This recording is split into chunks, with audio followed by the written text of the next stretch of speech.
क्या आपने कभी सोचा है कि जिन कहानियों को हम बचपन से सुनते आए हैं, क्या वे सच में महाभारत का हिस्सा है, या फिर समय के साथ बनाई गई ऐसी कहानियां हैं जिन्हें बार बार सुनकर हमने ही सच मान लिया?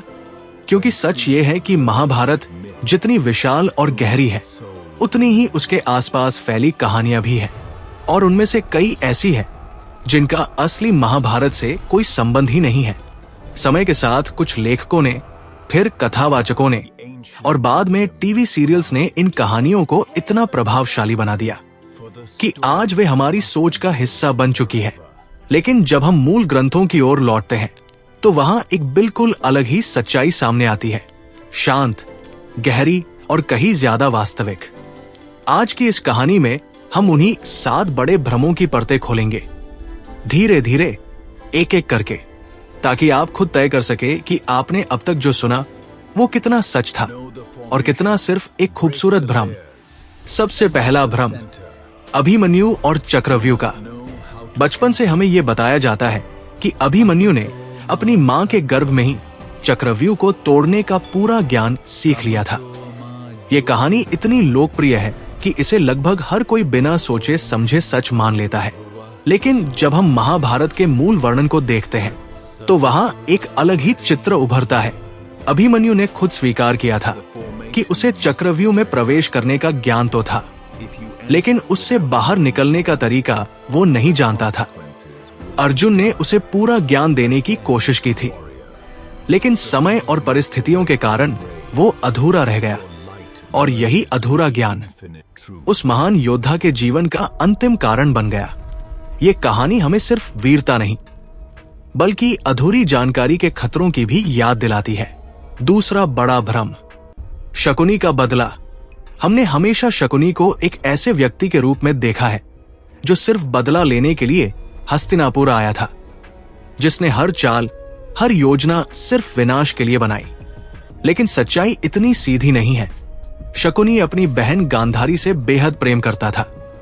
जब गांधारी का विवाह धृतराष्ट्र से हुआ तो शकुनी ने हस्तिनापुर में रहना इसलिए चुना क्योंकि वो अपनी बहन को अकेला नहीं छोड़ना चाहता था। कई बार उसने दुर्योधन को समझाने की कोशिश की, यहाँ तक कि युद्ध से बचने की सलाह भी दी, लेकिन इतिहास ने उसके इस पहलू को भुला दिया और उसे केवल एक खलनायक बनाकर छोड़ दिया। तीसरा भ्रम, गांधारी की दिव्य दृष्टि। एक बहुत प्रसिद्ध कहानी यह भी है कि गांधारी ने अपनी आंखों की शक्ति से दुर्योधन के शरीर को वज्र जैसा कठोर बना दिया था, और फिर श्री कृष्ण की चतुराई के कारण उसका एक हिस्सा कमजोर रह गया, जिससे उसकी मृत्यु हुई। ये कथा सुनने में बेहद नाटकीय लगती है, लेकिन महाभारत के मूल ग्रंथों में इसका कोई प्रमाण नहीं मिलता। असल में दुर्योधन ने वर्षों तक गदा युद्ध का अभ्यास किया था, दिन रात बिना रुके, और उसी कठिन साधना ने उसके शरीर को असाधारण रूप से मजबूत बना दिया था। ये कहानी हमें ये सिखाती है कि असली शक्ति किसी चमत्कार से नहीं, बल्कि लगातार किए गए प्रयास से आती है। चौथा भ्रम, द्रौपदी का अपमान। हम सभी ने वो प्रसिद्ध संवाद सुना है, अंधे का पुत्र अंधा।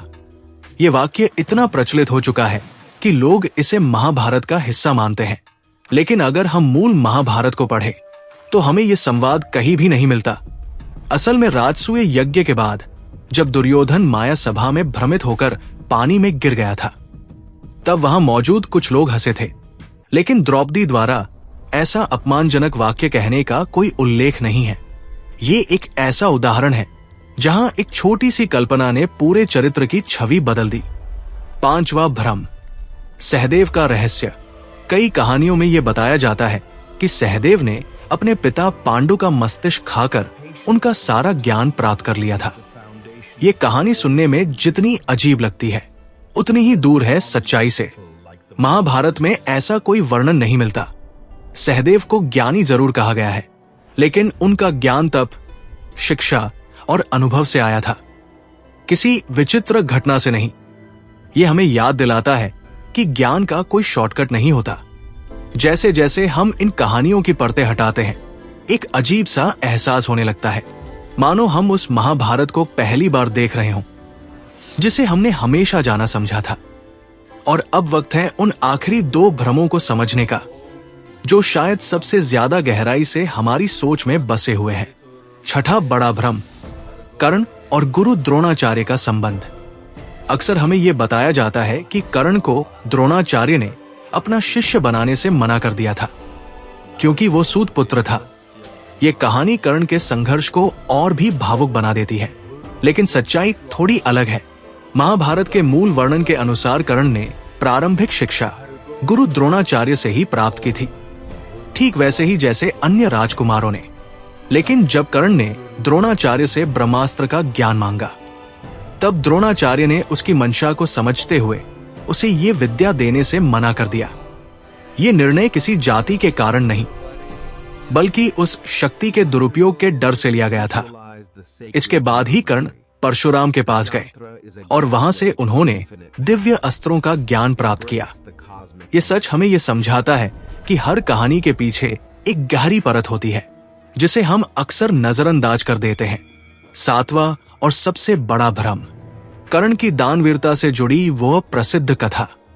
हम में से कई लोगों ने ये कहानी सुनी है कि जब कर्ण युद्ध भूमि में घायल अवस्था में पड़े थे, तब एक गरीब व्यक्ति अपने पुत्र के अंतिम संस्कार के लिए धन मांगने आया और कर्ण ने अपने सोने के दांत तोड़कर उसे दान में दे दिए। ये कहानी कर्ण की महानता को दर्शाने के लिए अक्सर सुनाई जाती है, लेकिन महाभारत के अनुसार कर्ण की मृत्यु अर्जुन के बाण से तत्काल हो गई थी।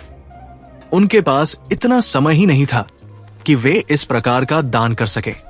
ये कथा बाद में लिखी गई पुस्तकों और लोक कथाओं से प्रसिद्ध हुई, जिसने कर्ण की छवि को और भी महान बना दिया। लेकिन सच्चाई कुछ और ही थी। अब जब ये 7 परतें पूरी तरह खुल चुकी है, तो एक गहरी शांति और साथ ही एक सवाल मन में उठता है, क्या हमने सच में महाभारत को समझा है, या फिर हमने केवल उन कहानियों को याद रखा है जो हमें सबसे ज्यादा प्रभावित करती है? महाभारत सिर्फ एक युद्ध की कथा नहीं है, ये मानव स्वभाव, धर्म, कर्म और निर्णयों की जटिलताओं का दर्पण है। इसमें हर चरित्र, हर घटना हमें कुछ सिखाने के लिए है, लेकिन जब हम उसमें कल्पनाओं को मिला देते हैं, तो हम उस असली ज्ञान से दूर हो जाते हैं, जो इस ग्रंथ का मूल उद्देश्य है।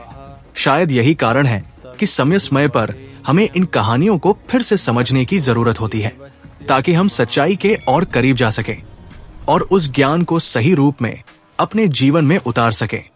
अब सोचिए, अगर इतने बड़े बड़े भ्रम हमारे सामने सच बनकर खड़े हो सकते हैं, तो क्या हम बाकी कहानियों को बिना जांचे परखे मानने के लिए तैयार हैं? या अब समय आ गया है कि हम खुद सच की तलाश करें?